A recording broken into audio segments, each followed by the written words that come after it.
मैं आ गया हूँ गुरुदेव। मेरा लज्जित चेहरा मेरे मनोभावों को अधिक स्पष्टता से व्यक्त कर रहा था। चलो रसोई घर में चलकर खाने के लिए कुछ देखते हैं। श्री युक्तेश्वर जी का बर्ताव इतना सहज था मानो हम कुछ दिनों के लिए नहीं बल्कि कुछ घंटों के लिए ही अलग रहे। गुरुदेव, मेरे द्वारा आश्रम के कर्तव्यों को अचानक छोड़कर चले जाने से आपको अवश्य निराशा हुई होगी। मुझे तो लगा था आप मुझ पर क्रोधित होंगे। नहीं, बिल्कुल नहीं।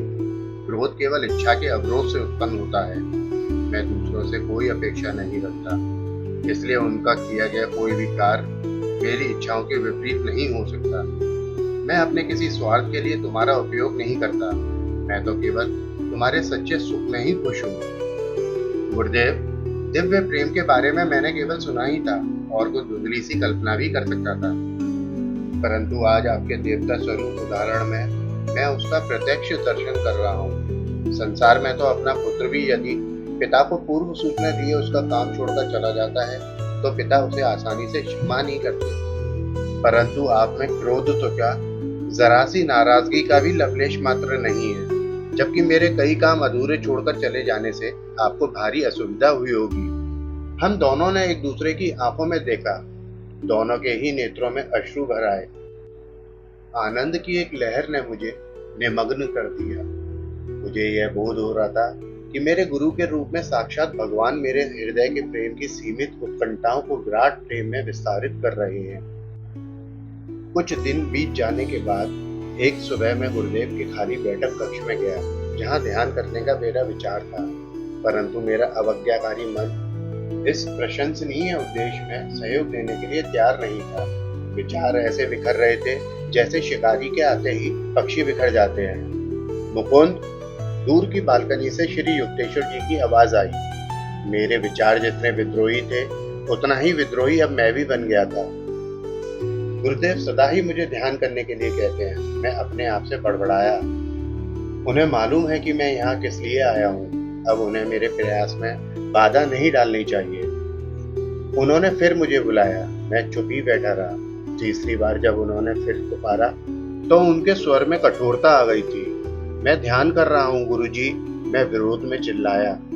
मैं जानता हूँ तुम कैसा ध्यान कर रहे हो, मेरे गुरु ने उधर से कहा, आंधी में उड़ रहे पत्तों के समान मन से। यहाँ मेरे पास आओ। प्रयत्न में विफल और भेद खुल जाने पर मैं खिन्न मन से चुपचाप उनके पास जाकर खड़ा हो गया। नादान बच्चे, तुम्हें जो चाहिए वह पर्वत तुम्हें नहीं दे सके। गुरुदेव स्नेह भरे सांत्वना देते स्वर में बोल रहे थे। उनकी शांत दृष्टि अथाह बन गई थी। तुम्हारे हृदय की लालसा अवश्य पूरी होगी।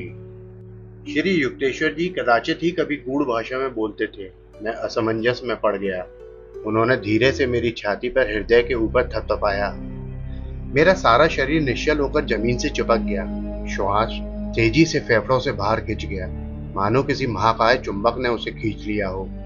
आत्मा और मन तत्क्षण शरीर के बंधन से मुक्त हो गए और किसी प्रवाहमान तीक्ष्ण तेज के समान मेरे शरीर के रोम रोम से बाहर बहने लगे। स्थूल शरीर मृतवत हो गया। फिर भी अपने तीव्र बोध में मुझे यह भान हो रहा था कि मैं पहले कभी पूर्ण रूप से जीवित नहीं था। अपने अस्तित्व का मेरा बोध अब संकुचित रूप से केवल मेरे शरीर तक ही सीमित नहीं था, बल्कि मेरे चारों ओर व्याप्त अणु परमाणुओं में फैल गया था। दूर सड़कों पर चल रहे लोग मेरी अपनी ही सुदूर परिधि पर चलते प्रतीत हो रहे थे। भूमि की धुंधली पारदर्शिता में पेड़ पौधों की जड़ें दिखाई दे रही थी। उनके अंदर चल रहे रस प्रवाह का भी मैं स्पष्ट अवलोकन कर रहा था। आसपास का पूरा क्षेत्र मेरे सामने अनावृत हो गया था। केवल सामने ही देख पाने वाली मेरी साधारण दृष्टि अब चतुर्दिग्दर्शी विशाल मंडलाकार दृष्टि में परिवर्तित हो गई थी, जो सर्वदर्शी भी थी। अपने मस्तक के पीछे से मैं रायघाट लेन में दूर चलते फिरते लोगों को देख रहा था और एक श्वेत गाय को भी मैंने वहां देखा, जो धीरे धीरे आश्रम की ओर आ रही थी। जब वह आश्रम के खुले द्वार पर पहुंच गई तो मैंने उसे ऐसे देखा मानो अपनी दो स्थूल आंखों से देखा हो। जब वह आश्रम के आहते की दीवार के पीछे चली गई तब भी मैं उसे स्पष्ट देख रहा था। मेरी विशाल दृष्टि में दिखने वाली सारी वस्तुएं तेज चलने वाले चलचित्रों की भांति कंपित और स्पंदित थे। मेरा शरीर, गुरुदेव का शरीर, चारों ओर से खंबे से घिरा आश्रम का चौक, फर्नीचर, फर्श, पेड़ पौधे और धूप यदा कदा उग्रता से स्पंदित होते, जब तक कि सब कुछ प्रकाश सागर में विलीन नहीं हो गया। ठीक जैसे पानी भरे गिलास में चीनी डालने के बाद उसे हिलाने से वह चीनी घुल जाती है। सब कुछ अपने में विलीन कर लेने वाला यह प्रकाश बीच बीच में आकार धारण कर लेता था। यह आकार उसी प्रकाश में विलीन हो जाता था। प्रकाश और स्थूल आकार एक दूसरे से रूपांतरित होकर सृष्टि के कार्य कारण सिद्धांत को स्पष्ट कर रहे थे। मेरी आत्मा के शांत अनंत तट पर सागर के समान आनंद उमड़ पड़ा। मैंने अनुभव किया कि ईश्वर का स्वरूप अक्षय आनंद है। उसका शरीर प्रकाश के असंख्य तंतु हैं। मेरे अंदर उमड़ती दिव्य ज्योति ने विस्तृत होते होते नगरों, महाद्वीपों, पृथ्वी, सूर्यमंडल, तारामंडल, निहारिका पुंज और अंतरिक्ष में प्रवर्तमान ब्रह्मांडों को अपने में समा लिया। रात में दूर से दिखाई पड़ने वाले प्रकाशमय शहर की भांति समस्त ब्रह्मांड मेरे अस्तित्व की अनंतता में जगमगा रहा था। ब्रह्मांड की स्पष्ट रेखांकित परिधि के परे चमकने वाला प्रकाश उसके दूरतम किनारों तक पहुंचते किंचित क्षीण सा होता जा रहा था। वहां मुझे एक स्निग्ध मृदु तेज दिखाई दे रहा था, जिसमें कभी किसी प्रकार की कोई क्षीणता नहीं आ रही थी। वह तेज अवर्णीय रूप से सूक्ष्म था। नक्षत्र पुंजों के आकार अपेक्षाकृत स्थूल प्रकाश से बने हुए थे। एक शाश्वत उद्गम स्रोत से दिव्य किरणों का प्रसार हो रहा था और वे अवर्णीय प्रभा मंडल से दैदीप्यमान आकाश गंगाओं में रूपांतरित हो रही थी। बार बार मैंने सृजनात्मक किरणों को नक्षत्रों में और फिर विस्तृत पारदर्शक ज्वालाओं में रूपांतरित होते देखा। लयबद्ध प्रत्यावर्तन के द्वारा करोड़ों करोड़ों विश्व का पारदर्शक तेज में विलय हो गए और फिर वह तेज महाव्योम बन गया। मुझे यह ज्ञान हुआ समस्त तेजो ब्रह्मांड का केंद्र मेरे हृदय में स्थित अंतर्ज्ञानाभूति का बिंदु है। एक प्रकाशकारी ज्योति मेरी नाभि से समस्त ब्रह्मांड के प्रत्येक भाग को प्रसारित हो रही थी। परमानंदमय अमृत मेरे अस्तित्व के कण कण में पारे के प्रवाह की भांति व्याप्त हो रहा था। ईश्वर की सृजनात्मक ध्वनि को, ब्रह्मांड के प्रेरक यंत्र की ध्वनि को ओम की झनकार में प्रतिध्वनित होते सुन रहा था। अचानक श्वास मेरे फेफड़ों में लौट आया। लगभग असहाय निराशा के साथ मैं जान गया कि मेरी विराट असीमता लुप्त हो गई थी। फिर एक बार मैं अपमानास्पद देह पिंजरे में आबद्ध हो गया था, जिसमें ब्रह्म को आसानी से कोई स्थान नहीं मिल सकता। घर से भागे बालक की भांति मैं अपने विराट तेजो धाम से भाग आया था और अपने आप को मैंने संकीर्ण पार्थिव देह के शुद्ध पिंजरे में कैद कर लिया था। मेरे गुरु मेरे सामने निश्चल खड़े थे। लंबे समय से मुझे जिस ब्रह्म चैतन्य के अनुभव की उत्कट लालसा थी, वह अनुभव उन्होंने मुझे करा दिया था। उनके प्रति कृतज्ञता व्यक्त करने के लिए जैसे ही मैं उनके सामने साष्टांग दंडवत करने लगा, तो रोककर उन्होंने मुझे सीधा खड़ा कर दिया और शांत भाव से बोले, तुम्हें परमानंद में डूबे नहीं रहना है। तुम्हारे लिए अभी जगत में बहुत सा काम करना बाकी है। आओ, बरामदे में पहले झाड़ू लगाते हैं और फिर गंगा किनारे घूमने जाएंगे। मैं एक झाड़ू लाया। मैं जानता था कि गुरुदेव मुझे संतुलित जीवन की शिक्षा दे रहे थे। शरीर के अपने दैनिक कर्तव्यों का निर्वाह करते हुए आत्मा को विश्वोत्पत्ति के रहस्यों को अपने आप में समाते हुए विस्तारित होते रहना चाहिए। जब बाद में श्री युक्तेश्वर जी और मैं घूमने निकले, तब भी मैं अनिर्वचनीय रूप से आनंद में विभोर था। मैं दोनों के शरीर को प्राण शक्ति से बने चित्रों के रूप में देख रहा था, जो प्रकाश से बनी एक नदी के किनारे किनारे प्रकाश के ही बने एक रास्ते पर चल रहे थे। वह ईश्वर का चैतन्य ही है, जो सृष्टि में विद्यमान प्रत्येक रूप, आकार और प्रत्येक शक्ति का पोषण करता है, उसे आधार देता है। फिर भी वह स्वयं स्पंदनशील प्रतिभासिक सृष्टि से परे परमानंद में असृष्ट महाशून्य में इन सबसे पृथक अलिप्त रहता है। गुरुदेव समझा रहे थे, जो लोग इस भूलोक में आत्म साक्षात्कार प्राप्त कर लेते हैं, वे भी इसी प्रकार का दुर्भिद जीवन जीते हैं। विवेक और निष्ठा के साथ जगत में अपना कार्य पूरा करते हुए वे अपने आंतरिक परमानंद में निमग्न रहते हैं। ईश्वर ने अपने अस्तित्व के असीम आनंद से ही सब मनुष्यों की सृष्टि की है। यद्यपि वे शरीर में कष्टप्रद रूप से आबद्ध हैं।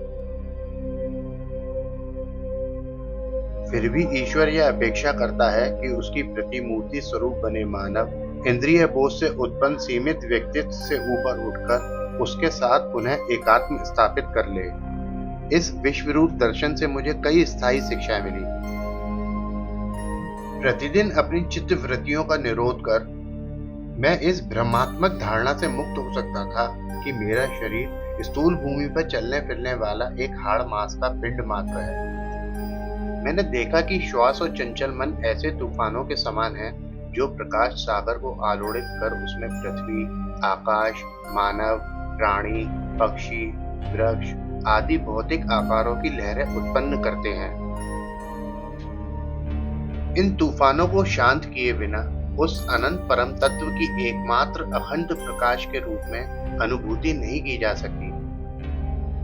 जब जब मैंने इन दो प्राकृतिक तूफानों को शांत किया, तब तब मैंने सृष्टि के असंख्य उताल तरंगों को उस प्रकाश सागर में ठीक उसी प्रकार विलीन होते देखा जिस प्रकार समुद्र की लहरें तूफान के थम जाने के बाद शांत होकर विलीन हो जाती है। गुरु तभी विश्व चैतन्य का यह अनुभव अपने शिष्य को प्रदान करता है जब उसने ध्यान धारणा के द्वारा अपने मन को इतना सुदृढ़ बना लिया हो कि वह इन विराट दृश्यों को देखकर घबरा ना जाए।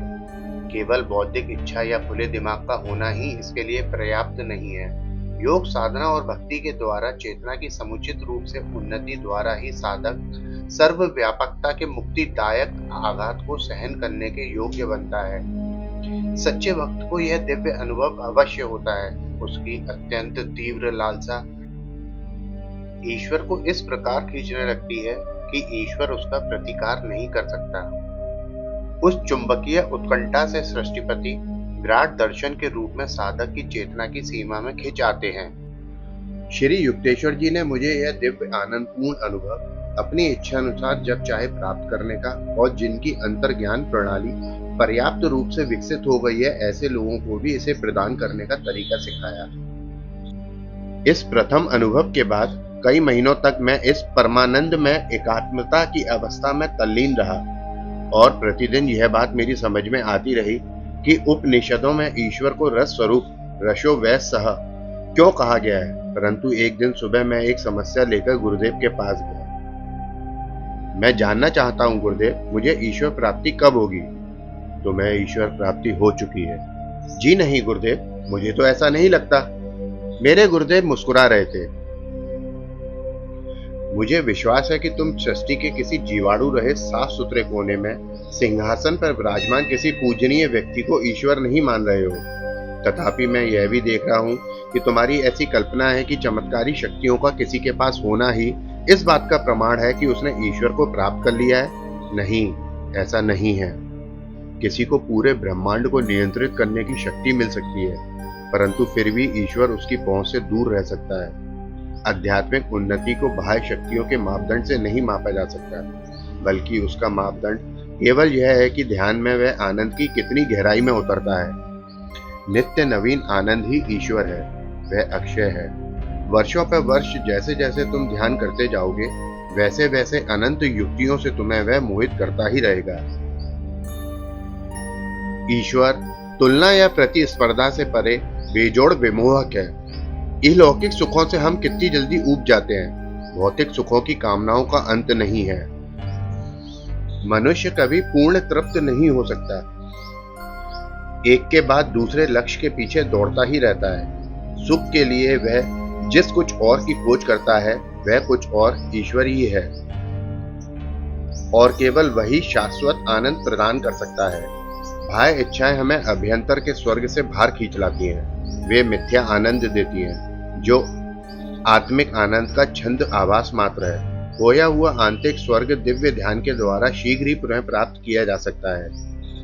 ईश्वर अकल्पित नित्य नूतनता है, अतः हम कभी उससे ऊब नहीं सकते।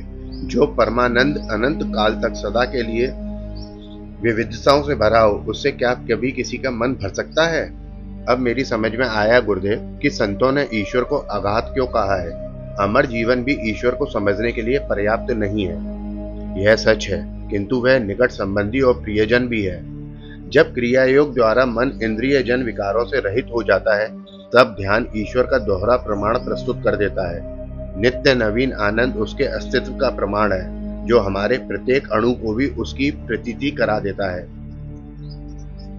और ध्यान में हमारी प्रत्येक समस्या के लिए ईश्वर का तत्क्षण मार्गदर्शन, उसका समुचित प्रत्युत्तर मिल जाता है। गुरुदेव, आपने मेरी समस्या का निराकरण कर दिया है। मैं कृतज्ञता पूर्वक मुस्कुराया।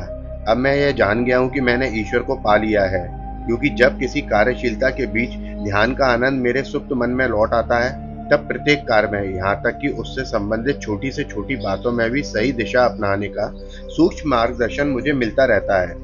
ईश्वर की इच्छा का ज्ञान कैसे किया जा सकता है, जब तक यह हमें पता नहीं चलता, तब तक मानव जीवन दुखों से ग्रस्त रहता है। उसकी इच्छा की सही दिशाएं भी प्राय अहम मन बुद्धि के लिए चकरा देने वाली होती है। केवल ईश्वर ही अचूक मार्गदर्शन देता है। आखिर वह नहीं तो और कौन सृष्टि का भार वहन कर सकता है। दोस्तों, मेरे द्वारा यह प्रकरण परमहंस योगानंद जी द्वारा लिखित योगी कथामृत के अध्याय 14 समाधि लाभ से लिया गया है। आशा करता हूँ मेरे द्वारा यह सुनाया गया प्रसंग आपको पसंद आया होगा। अगर यदि पसंद आया हो तो प्लीज मेरे चैनल को लाइक कीजिए, शेयर कीजिए और सब्सक्राइब कीजिए। जय गुरु।